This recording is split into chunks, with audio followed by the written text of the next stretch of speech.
All right. So welcome today. We have an extraordinarily important topic to be discussing, and we have an amazing guest joining us today, Jon Krop. And the topic that we're discussing today is mindfulness. And I know when I asked you to register, I asked everyone what is causing them the most stress over the last week or so. And the answers are amazing, and they resonated a lot with me, everywhere from clients to courts being closed to protests to, fear of getting sick, not knowing how to reopen your law firms. It's an extraordinary amount of stress right now. So Brian and I are hopeful that, we can talk to Jon, we can get some sense of how we can, as lawyers and law practitioners, really become more mindful, more introspective, and help our law practices going forward. So Melissa and I think that this is a very timely topic. For those of you who have tuned in before, we focused a lot of our time on actual law firm management and practice tips, technology, things of that nature. What it seems to be happening in recent weeks is that everybody's kind of losing their shit. And we're now in the process of trying to get everyone to regroup. If you tuned in to our seminar in May, we had a big focus on mental health. I see Rebecca Stahl on the call. She was a great speaker during that time. And this is a trend that's continuing. And so our hope for today that you can take out of this webinar is that you'll learn some tips. You'll certainly want to connect with Jon, follow him on social media. He's one of the leading mindfulness for lawyers gurus out there. He's got a very impressive background, and I can't wait for you guys to hear the people that he knows. It's like one of those things. So, I think that everybody's in for a real treat today. So let's get started. Jon, tell us a little bit about yourself and your practice and what it is you do for lawyers. Sure. Hi, everyone. Nice to meet you all. I think I'm meeting most of you, maybe all of you for the first time. In any case, hello. I run a company called Mindfulness for Lawyers, and I teach mindfulness, meditation, resilience, other dimensions of well-being, with mindfulness practice as really the sort of central through line to lawyers and legal professionals. So I teach at a lot of law firms, law schools, government agencies, nonprofits, really anywhere where there are lawyers who are sad or stressed. I'm happy to come see how I can help. And I'm a lawyer myself. I don't practice now. I just practice pro bono. I was practicing full-time up till 2016. And then I switched over to running Mindfulness for Lawyers full-time. Before that, my last job as a lawyer was at a plaintiff side employment firm, a smallish firm in Manhattan. Before that, I practiced in Los Angeles. So what else can I tell you? What do you want to know? I'm happy to talk about myself. I find myself fascinating. So just let me know. You know that you share that with Brian, I think. He also finds himself fascinating. He's not that interesting. No. You see my shirt? There's watermelons. Touche. So. Touche. Fair point. He is wearing a shirt though, so that's always a good thing. So, well, talk to us a little bit about how have you been doing during this extraordinarily stressful period of time? What stress are you going through? Because it might resonate with all of us. Yeah, I mean, I am stressed. I am anxious. And I think that the biggest disservice that like a quote unquote meditation teacher can do for people is to pretend like they're some weird mutant who doesn't experience that stuff, or, so I absolutely experience all that stuff. And in fact, I am somewhat prone to anxiety. It's probably one of the things that got me so interested in meditation. And so I've noticed very clearly that my anxiety levels are substantially higher. It had been a while since I was really like waking up at 3 a.m. with anxiety, but I find that happening again now and then. My business has changed a lot. I'm still working, which is great, but all my stuff switched to online. I had to roll out a bunch of new digital programs. It really required some very fast, aggressive sort of pivoting and learning. And I think the thing that really hit me and has caused me trouble is the way that this has forced me to confront something that's always been true, but has been easy and convenient for me to ignore, which is that nothing is promised. You know, everything is ultimately, the things that we have in our lives are impermanent, you know, as the Buddha would say, and unreliable, and could go away or change at really any time. And that is always, always true, but there's an illusion of permanence in our lives that we are all too happy to rely on. And this sort of ripped that out from under me, which from the perspective of a mindfulness practitioner or a meditation practitioner is very helpful and illuminating, because we are endeavoring to see the truth about things, the truth about our own minds, the truth about what it is to be human. But it's a hard truth to grapple with, just that fundamental feeling of groundlessness and impermanence, and the fact that there is really no solid ground to stand on, as COVID made clear. So those are the things that I've been struggling with. Luckily, I've spent a lot of time learning about tools for dealing with those things. So even though I'm, you know, all that stuff is happening, you know, I have anxiety, I have stress. I feel like the way that I manage that anxiety, manage that stress, is very different from how it might have been 10 years ago, something like that. Well, I think that's extraordinarily important. I too am experiencing all these stressful and anxious and anxiety-provoking thoughts and feelings about my law firm, about, you know, the daily stress where I don't seem to have a beginning and an end to my day. It's sort of just a constant flow of work where I am checking my email from morning till evening. And so, Yes. you know, that is something that I'm just not used to. I'm used to be able to get out, but now all of a sudden it's not safe to go out again, or maybe it was never safe to go out since March. I'm not sure. Yeah, which also brings up the fact that, you know, I have other stresses and anxieties, which is that I'm scared for the people in my life. You know, I don't have, I think, any underlying conditions that put me at great risk. I'm 36 years old. I'll probably be okay, but my meditation teacher, you know, my main teacher, whom I love very dearly, is immunocompromised. I have folks in my life who are older, and so that's always in the background too, you know, that there are people who are physically in danger right now, people that I care about. So all that stuff. Right. And now has your practice changed with everything going on? And I know we'll get into some of the details about schedules and trying to meditate regularly. You know, how about you personally? Has anything changed with COVID? You mean my contemplative practice, like my mindfulness practice? Yes. Yeah, it's changed. I've ratcheted it up. So I was doing, I'm up to 3 hours a day of formal practice now, which is a lot. And no one should hear that and think that that is something necessarily to aspire to. That's sort of a bananas amount of meditation. But I am able to, you know, I'm not traveling the way that I was, and I have more time. And so, you know, I do a couple of what are called sort of pranayama breaths, like sort of slow, controlled breaths at the beginning of my meditation session. So whenever I sit down for my formal morning meditation, I would do 5 pranayama breaths. So like slow, controlled, measured breaths, because it settles the mind, it calms the body a little bit. I was doing 5 of those.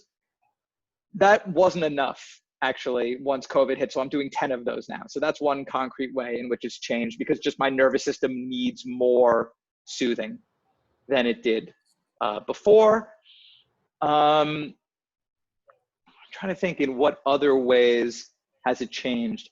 I think that when my anxiety levels are higher, it provides in some way an opportunity to be mindful of discomfort and mindful of the unpleasant aspects of experience. Because one key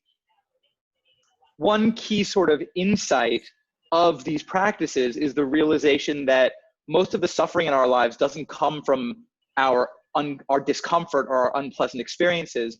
It comes from the way that we resist, fight, flee from react to those unpleasant experiences. And so there's a meditation teacher named Shinzen Young, some of whose work I like quite a lot. And he likes to say, suffering equals pain times resistance. In other words, you could have quite a lot of unpleasantness in your life and still be relatively okay if you don't resist it very much. Conversely, you could be relatively blessed and have very little discomfort in your life. But if you are a person who kicks and screams and fights, metaphorically, and whenever unpleasantness occurs, you will suffer a great deal. And so I'm trying to take the presence of all this stress, all this anxiety as an invitation, as an opportunity to practice mindfulness of the unpleasant, mindfulness of discomfort. Because when an uncomfortable experience comes up and you sort of hit it with mindfulness, not violently, but when you sort of like tap it with like the little wand of mindfulness, you are much less likely to spin off. It sort of breaks the chain that would lead to you resisting, fighting, and causing a bunch of unnecessary suffering for yourself. So I'm doing a lot of like, oh, there's some discomfort. Oh, there's discomfort over there. And just trying to catch it, so that I can cultivate that ability and also not cause myself a bunch of unnecessary misery. I mean, I think you're describing lawyers right there, resisting, fighting. I mean, that's the nature of most lawyers and law practices. Indeed. So, you know, that comes to, you know, how do we actually deal with this right now? I mean, right now might be a heightened level of anxiety or stress or pressure. I mean, not to say that we shouldn't be doing this all along, you know, before, but now, and I'm not going to do 3 hours a day. No offense. That's just not what I'm going to be able to do. Yeah. I don't actually know I know one other person who sits that much. And, you know, I know a bunch of meditators. Some would say that's too much. But so is the question, what can we as lawyers do?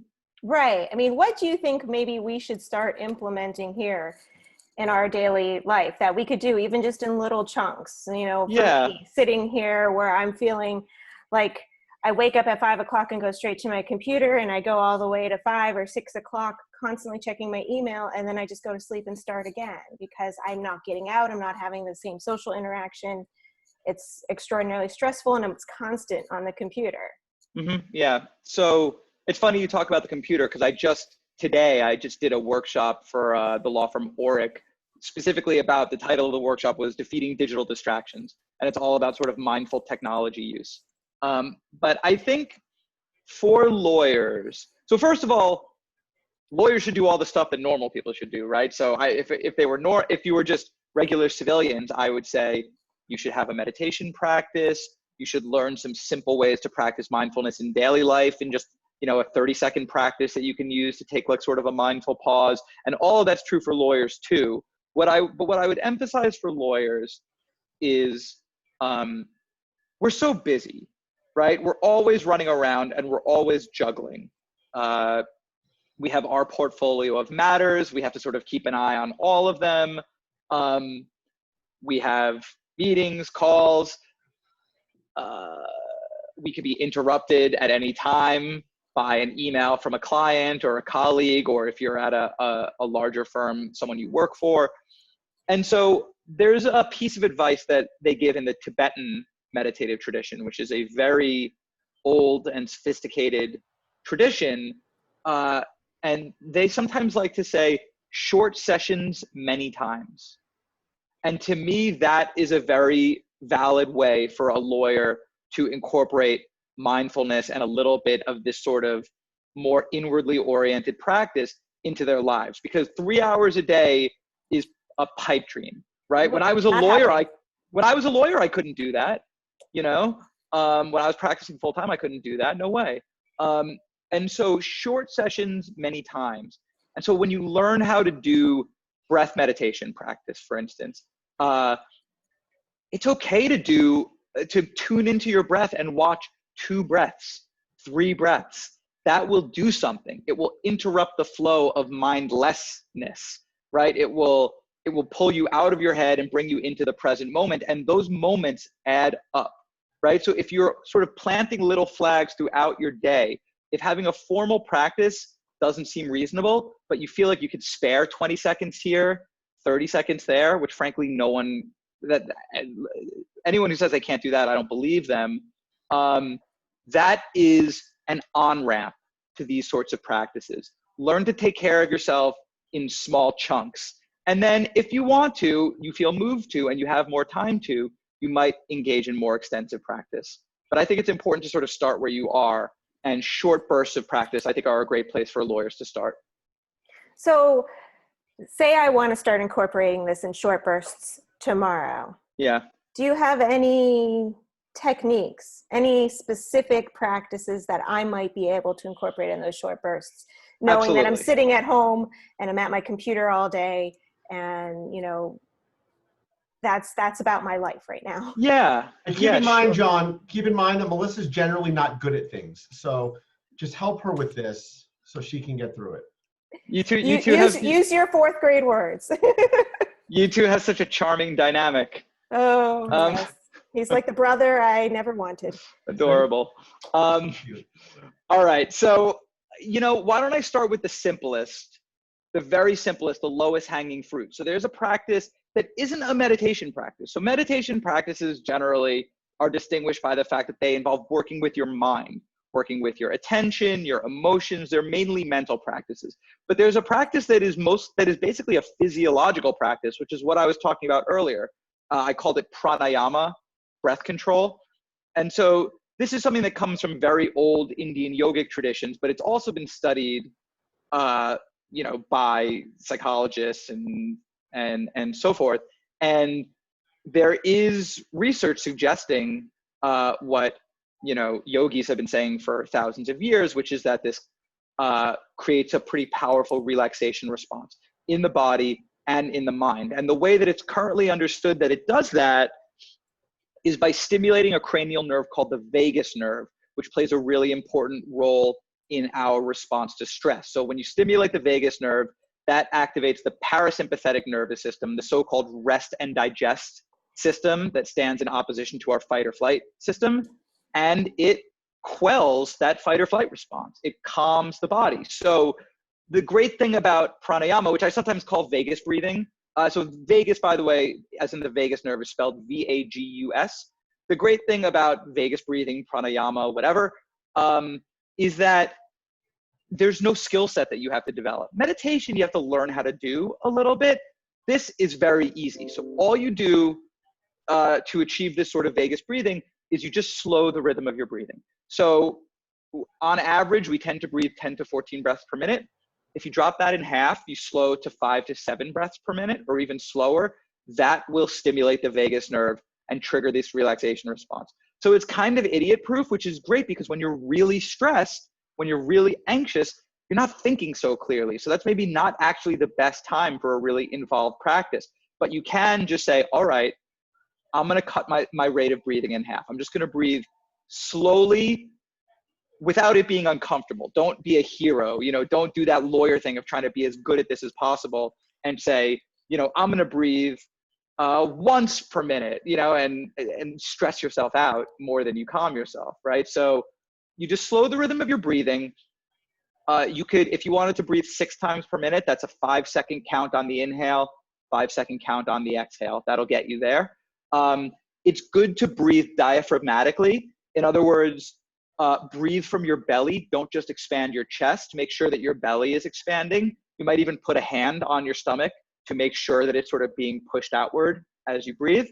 And then just slow your breathing. A few breaths like that can really settle the mind down. So if all you have is 30 seconds, you might do a few Vegas breaths, 2 Vegas breath cycles or something like that. When you get more comfortable with it, if you like, you can lengthen the breaths a little bit more. So you might move to 5 seconds in, 7 seconds out. Sometimes it's nice it feels natural for the exhale to be a little longer than the inhale. So you might start letting the exhale go a bit longer. Sometimes it feels natural to leave a little pause in between. So you might do 5 seconds on the inhale, a couple seconds at the top of the breath where you don't do anything, and then 7 seconds, 8 seconds, whatever on the exhale.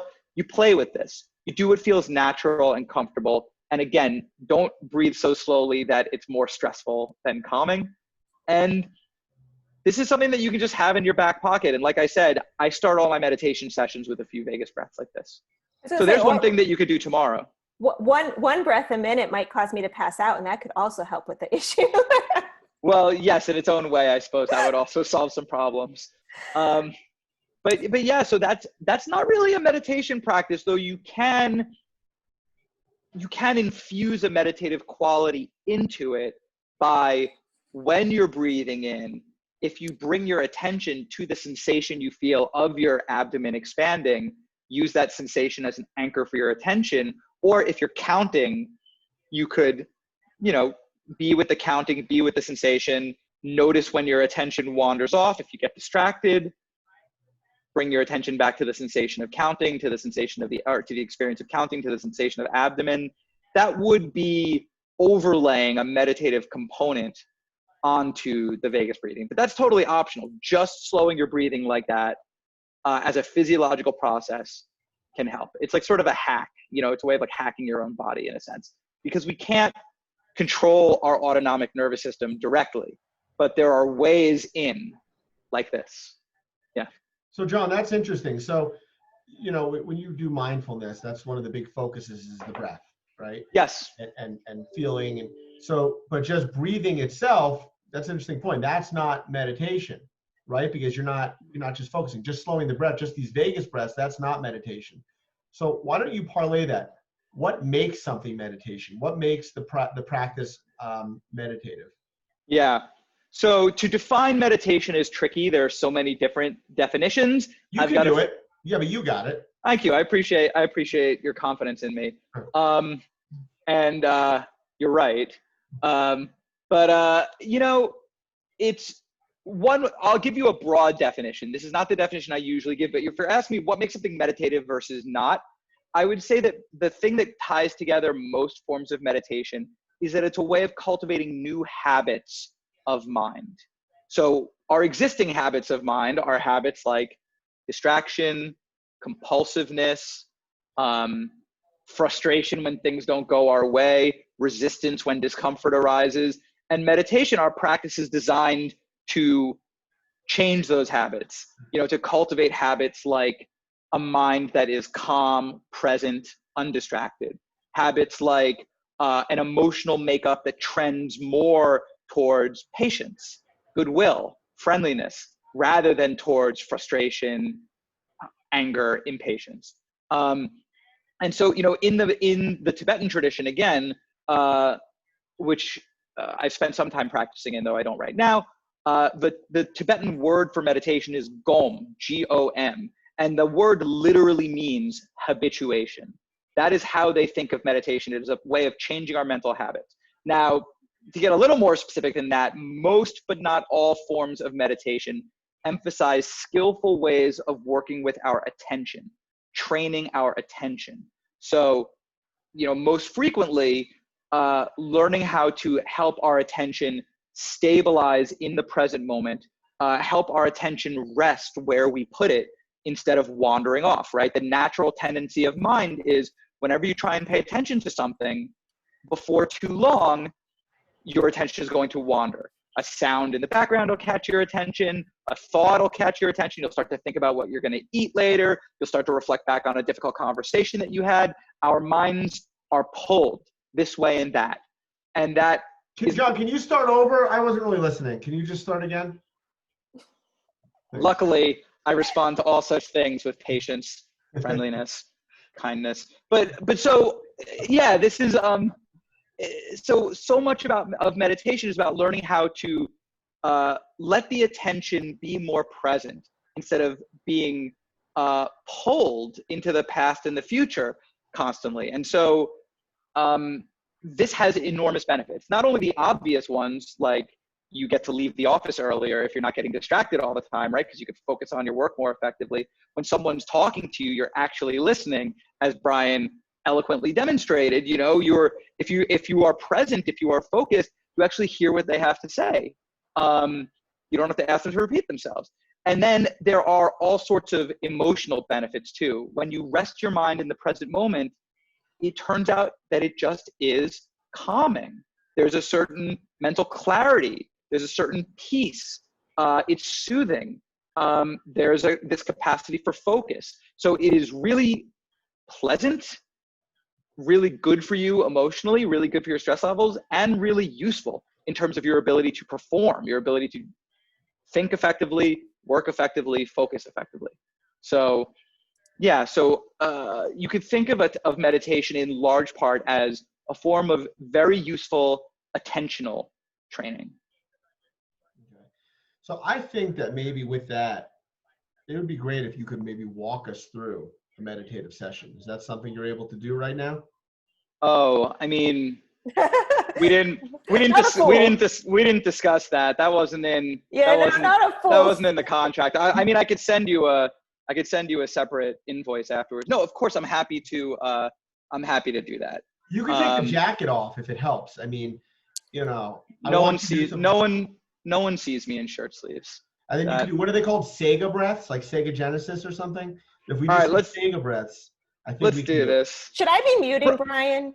I mean, that could help with my sanity. Rebecca, you stay out of it. Should Brian be muting? Yeah, Brian. Let's mute Brian. Brian, you're a meditator, right? I am. I'm teasing. I am. You could lead us.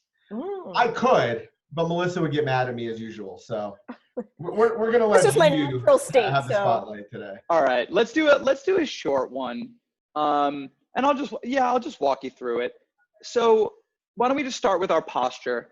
And you don't really need to do anything fancy for this. You don't have to adopt any sort of fancy posture. You can just sit comfortably in your chair and just try not to slouch.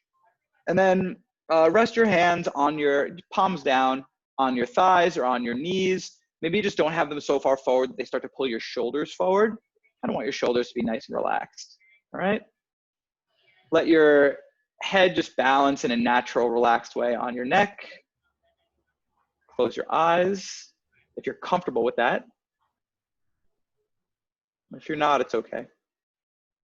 And so I want you to bring your attention. So I'm going to guide you through this. So I'm going to be talking. As you can tell, I'm a bit of a talker. I'm going to be talking while we do this session. And you'll find that it's pretty easy to listen to me with a corner of your mind while most of your mind carries on with the meditation.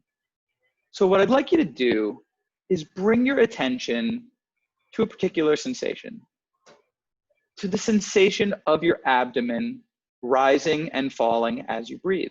So you can actually feel sort of the skin of your abdomen expand. You can feel it push against your clothing maybe. So just find that sensation of the belly rising and falling, the physical tactile sensation. Bring your attention there. And then form an intention, a gentle intention, to just remain there and observe the flow of sensations that you feel at that spot as you breathe, that you feel at the abdomen over time as you breathe in and out. Now, what's going to happen, probably pretty quickly, is your attention is going to wander off to something else, to a sound, to a sensation in your body, to a thought. And at that point, people often think they've made a mistake, and you haven't.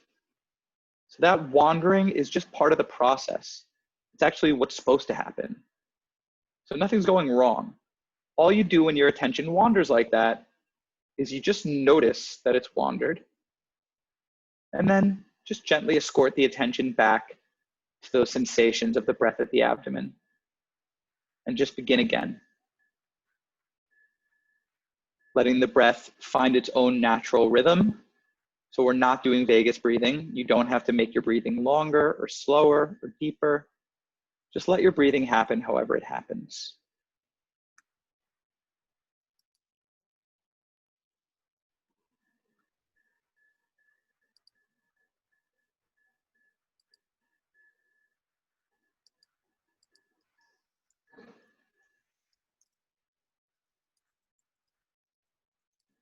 And don't be surprised when your attention wanders, because it definitely will. It's just what the mind does. And it's not a problem, because this practice isn't actually about stopping your attention from wandering, which you can't really force. It's much more about coming to notice what's going on in the mind coming to notice that tendency to wander. And then when you notice it, you can just gently escort your attention back to those rise and fall sensations.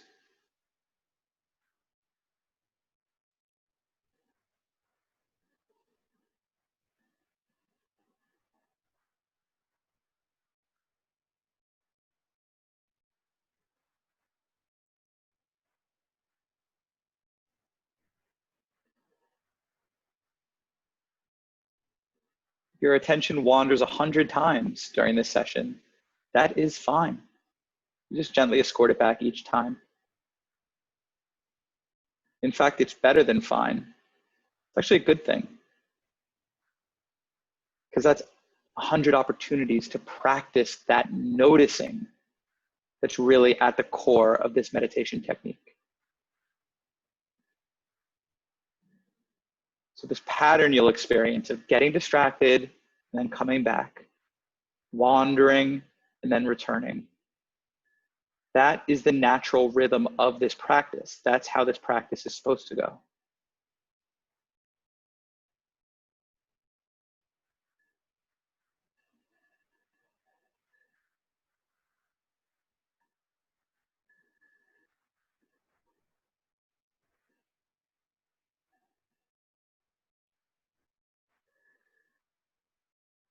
And when you notice your attention has wandered, there can be a tendency to get a little annoyed or feel like you didn't do a good job. And actually, it's much more helpful, instead of being annoyed at yourself for having wandered, you might actually take that moment to congratulate yourself for having noticed. That's what we want to positively reinforce. You can't control the wandering. The real magic moment is when you notice that you've wandered. That is a moment worth celebrating. So the next time you realize that you've become distracted, don't go back to the breath right away. Instead, take a moment to deliberately celebrate. Give yourself a little mental pat on the back for having noticed the wandering. That will actually positively reinforce that noticing and make you likelier to notice the next time.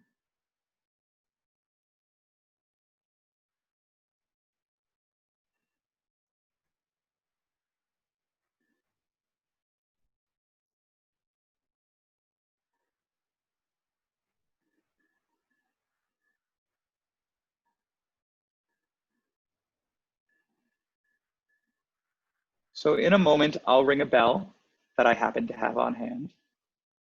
And hopefully it'll come through the video chat audio. It doesn't always come through perfectly, but hopefully it will. And when the bell rings, switch your attention over to the sound of the bell. Take that sound as your new anchor. See if you can follow that sound all the way down with your attention. Try and spot the last moment you're able to hear it before it becomes too quiet for you to perceive.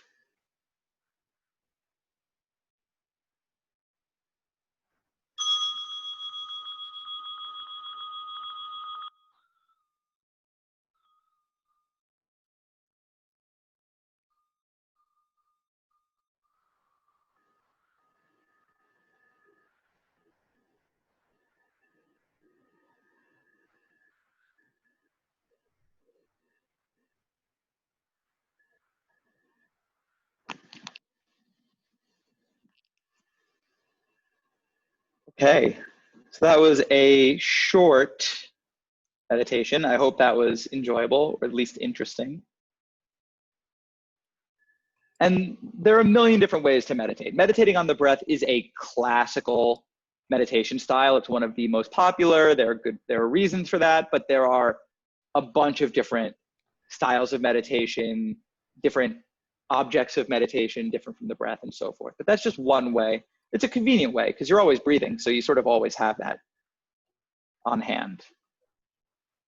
So, Jon, now if somebody wants to get involved and start mindfulness meditation like this, what's a good amount of time to start, and what is a good sort of schedule to work up to?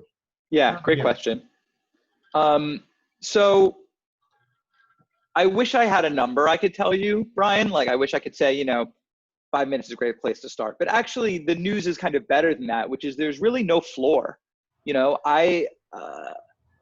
my strong belief is that consistency of practice is much more important than duration of practice. And so what really matters to me is, are you practicing regularly? And, you know, if you can practice regularly every day, if possible, that will make the biggest difference of all. And if that sounds unrealistic because of how busy I'm sure you all are, it's useful to understand that it doesn't have to be that long, right? The consistency is much more important than the duration. So I'm very fond of saying, I would much rather you meditate for 2 minutes a day every day than 2 hours a day, but only a few days a week. That's how much more I care about consistency. So when people ask me what's the right length of time, what I would say is find a length of time that you believe for you could realistically do every day. Not optimistically, realistically, every day, and you would almost never skip a day. Find that length of time and then do a little bit less than that, okay? So what about time of day? Is that important? Time of day is important in some senses. So the main way in which time of day is important is that what I have found is that for most people, especially busy professionals, if you don't do it first thing in the morning, you don't do it. So it's not necessarily about, is there anything magical about a morning meditation? Not necessarily. But what I find is that and I know this is true for a lot of other lawyers, once our day starts, it ain't happening. Our day is going to be going full steam ahead until the day is over. And then I will not have much interest in meditating, right? I will have interest in relaxing in the 2 seconds that I have before I have to go to bed. So I suggest doing it first thing in the morning because that is when you are likeliest to actually do it. If I wait even until after breakfast, my odds of doing it go down substantially. So for that reason, it matters. And then also, you know, there is some stuff with your circadian rhythms where, for instance, in the mid-afternoon, like after lunch, that tends to be when most people are at their ebb in terms of their energy, their alertness. It varies from person to person, but typically it's something like between noon and 4 p.m. There's like a trough in your alertness levels. And so that's probably not the best time to meditate, but if that's the only time that you have, don't not meditate because that's the only time, right? Do it. It's just, if you have a choice, better to do it before lunch, better to do it later in the day, but that like mid-afternoon spot can sometimes be rough. I mean, that's why in some cultures they take naps at that point in the day, right? That's when we tend to need a nap. So, yeah. So, and just returning briefly to the question of how long, the reason I said do less, you know, find a length of time that you could do realistically and then do less, is because we're lawyers. And so we are good at giving 110%. We're good at pushing ourselves. That we're already good at, but we're not as good at being sort of gentle with ourselves, which meditation is much more about. So that's why I say, if you think you could realistically do 15 minutes a day, you'd almost never skip a day, great, do 12. You know, if you think it's 5. Or do 6.1 billable hours. Yeah, if you think you could do 5 minutes, do 3, right? Like the only, I don't care if it's 10 minutes, 2 minutes, 30 seconds. Literally the only bad number is 0 seconds. Anything above that is a genuine win, I feel. Excellent. All right. Jon, you have anything else to add for today? Anything else to add?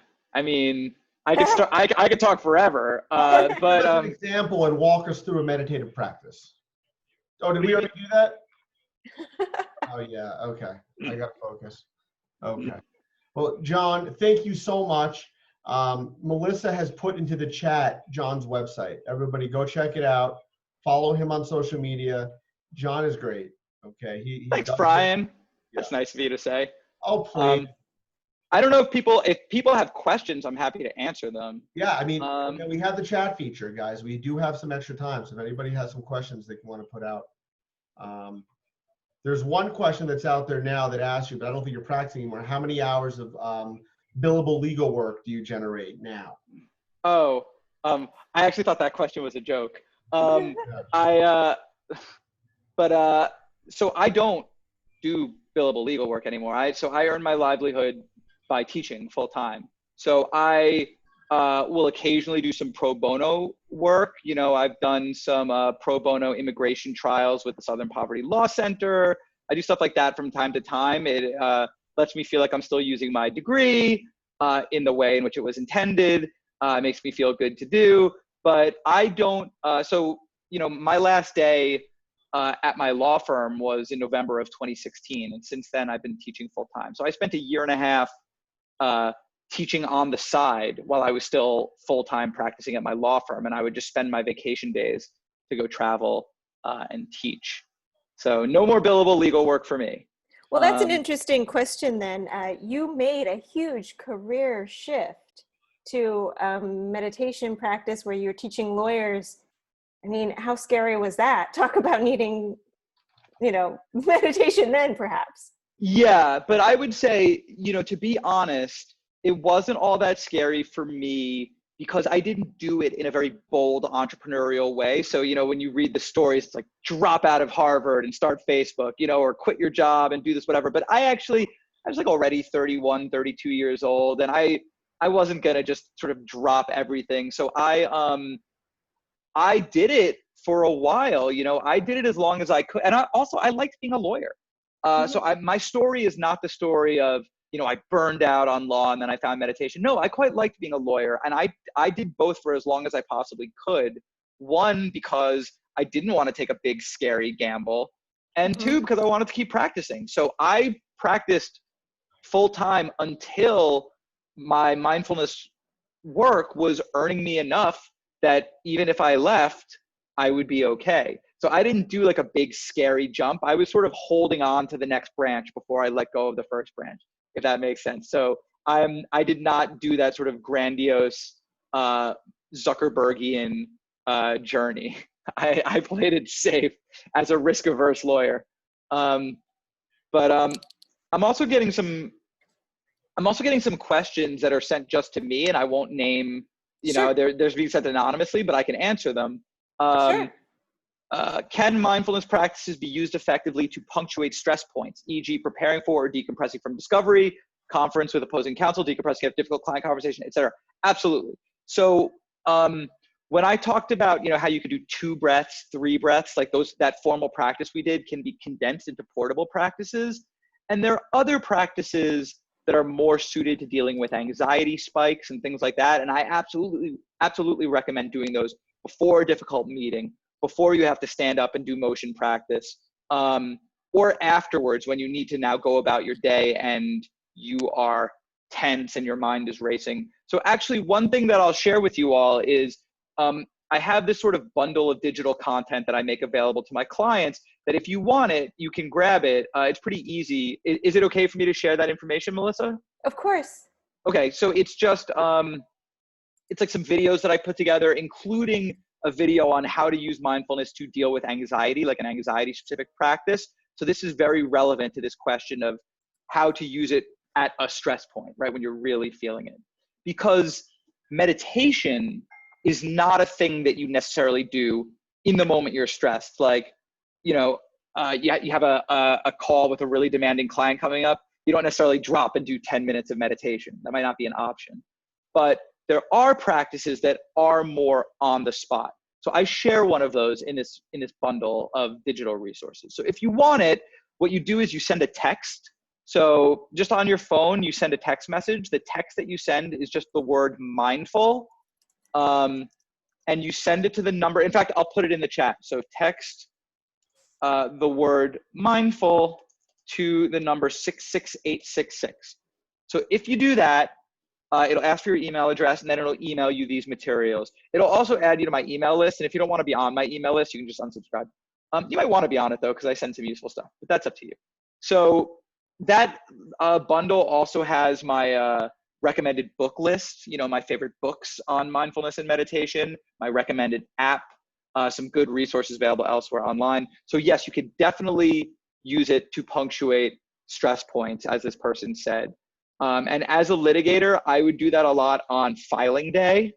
You know, when it's like, are we going to make it to the FedEx guy in time? That like constant breakneck pace of filing. I was taking a lot of 30 seconds here, 20 seconds there, sort of pauses for mindfulness practice. And no one has to know, too. You know, there are ways that you can do it that's not conspicuous, right? It's mostly happening in your mind. Any other questions that folks have? I mean, I was extremely thorough. I agree. Of course, absolutely. That was a solid 6.5. I mean, that was really good, Jon. I'll take it. I bet you're a tough grader, Brian. So I'm gonna put that on my mantle. No, we're good. I did some Vegas breathings, and I'm with it now, and I think you're probably more like a 7. So we're fine. We're doing good. We passed muster. All right. Good. I'm glad that I won this session. That's what I came here to do. There you go. Well, I really appreciate everyone being here today, and we are recording this, so we'll put it up on our YouTube channel for anyone that wants to connect with Jon afterwards. Oh, and you know, I'll say one more thing, which is that I've just started, just like a couple of weeks ago. I took a little break, but I'm back now. I'm actually teaching on Instagram a little bit. So if you use Instagram and you would like some like tips on meditation and particularly dealing with anxiety, which is where I put a lot of my focus, if you would like that to be mixed in with the cat photos and all the other charms of Instagram, I am at Jon Krop on there. So that's JONKROP, no H, at Jon Krop. So feel free to follow me on there. I just put out a video on how to meditate. I tried to make like a complete instruction that I felt good about that gives you everything you need to get started with meditation. It's only like 6.5 minutes. So you can find that stuff on Instagram if you like. Fantastic. I'll certainly be looking at that. That'll be my daily meditation. Cool. So for those of you who are joining us next time, on July 28th is our next happy hour. We're doing them once a month now. And that will be back to our usual tech practice. And we'll be talking to an attorney who actually is a virtual lawyer. She's gone and taken her practice entirely virtual. She doesn't have a physical compound anymore. And she'll be talking to us about technology she uses to work remotely from wherever she finds herself, including at home. So we hope that you can join us on the 28th. You'll get an email with how to register. Thanks so much. And Brian, your watermelon shirt still intact? We're good. It's a great shirt. Yeah, I know we all need to have one for next time. Definitely an 8.5. That's a new, okay. All right. Well, I appreciate that. Well, thanks everyone. And I hope you're staying safe and mindful. Thanks everyone. And thanks for